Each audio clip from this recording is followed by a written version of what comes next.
Hello again everybody, Vince Holden from Classic Car TV here, and I just wanted to tell you a little bit about a really great day I had the other day.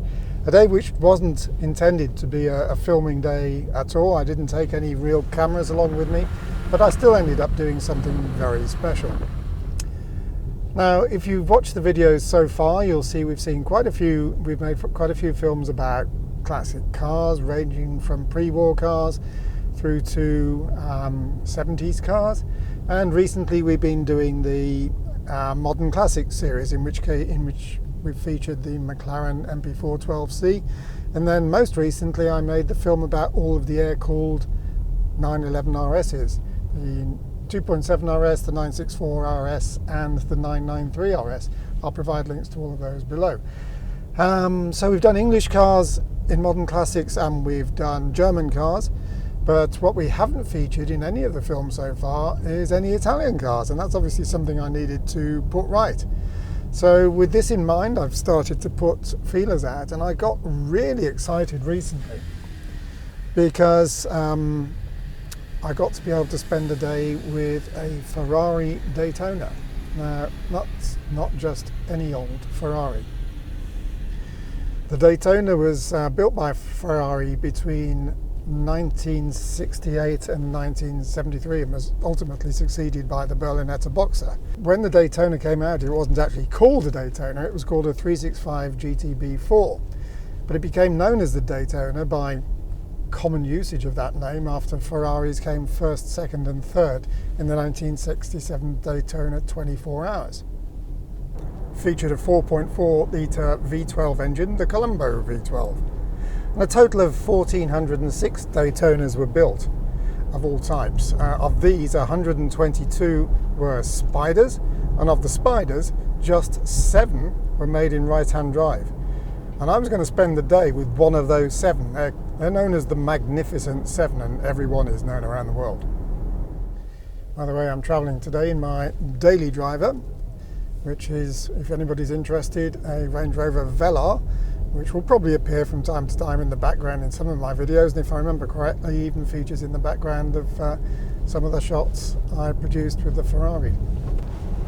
We took the Daytona out, and while some people might go to stately homes or cars and coffee meets, we actually took the Daytona to a garden centre and had a very nice lunch at a farm shop. But it was a little bit incongruous to see what is in actual fact a car worth well north of £4 million sitting in the car park at a garden centre.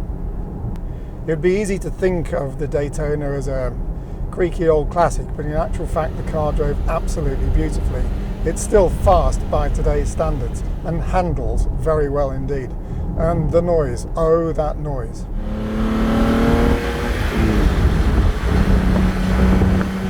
The Daytona is an incredible car in stunning condition. A real playboy's motor, if the truth's to be known. If ever there was a car that would feel truly at home in the south of France, or perhaps on 17-mile drive at Carmel, this is that car. As I explained at the beginning, I didn't intend this to be a filming day, so without any proper cameras, it was just a case of grabbing the clips I could and putting them together in this little film, so I hope you'll forgive me if it's not quite up to our usual standards. But it was a magnificent day, and it only got better because when we returned, my friend who owns the Daytona also pulled out another of his Ferraris. The absolutely drop-dead gorgeous F12 Tour de France that you see here. The F12 was introduced in 2012, and the Tour de France was introduced in 2015 as a track-focused version. Just 799 were made. Tour de France relates to the race of the same name that was won several times by Ferrari between 1956 and 1964. It's another front-engine V12, this time putting out 769 brake horsepower at 8,500 RPM. It's a wild car.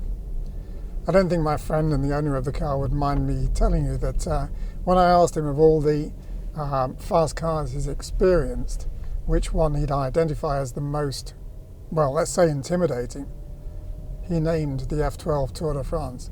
it's a real beast. It was a real privilege spending time with these two cars. In fact, so good it was almost surreal. The Daytona alone, as I've said, is worth well more than £4 million, and the Tour de France, well, that's £1 million plus car, and in this scheme, colour scheme and spec, probably £1.25 million. I don't get to spend time with cars like these on a very regular basis, so this was a real treat. But this was a preview of future content. I hope you've enjoyed it. If you have a moment to like the video and subscribe, that would be absolutely fantastic. And I'm looking forward to spending more time with cars like these in the future. See you soon.